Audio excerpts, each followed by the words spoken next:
सरकार के पास पैसा कहां से आ रहा है, और अगर सरकार के पास पैसा आ रहा है तो क्या हर पैसा सरकार की इनकम है?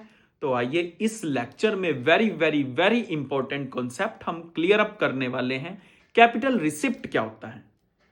कैपिटल मतलब विच इज नॉट रेगुलर या नॉन रेकरिंग या नॉन रिपीटेटिव इन नेचर।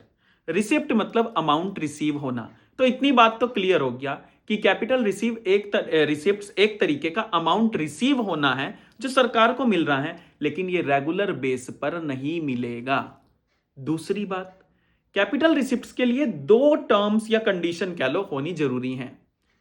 अगर सरकार को कोई ऐसा अमाउंट रिसीव हो रहा है जिससे सरकार के एसेट्स रिड्यूस हो रहे हैं, अगर सरकार को कोई ऐसा अमाउंट रिसीव हो रहा है जिससे सरकार के एसेट रिड्यूस हो रहे हैं, वो कैपिटल रिसिप्ट है। दूसरी शर्त, अगर सरकार को कोई ऐसा अमाउंट रिसीव हो रहा है जिससे सरकार के सिर के ऊपर कर्जे चढ़ रहे हैं, सरकार की लाइबिलिटी इंक्रीज हो रही है, वो कैपिटल रिसिप्ट है।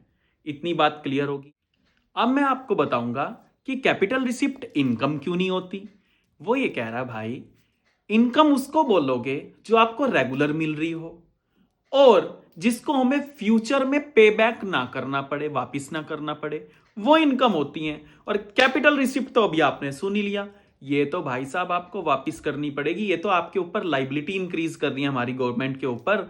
तो that's why capital receipt income तो बिल्कुल नहीं है। हाँ, इसको हम कैपिटल फंड्स जरूर कह सकते हैं। ये सरकार के लिए एक फंड का काम करती हैं। होप सो क्लियर हुआ होगा। Thank you.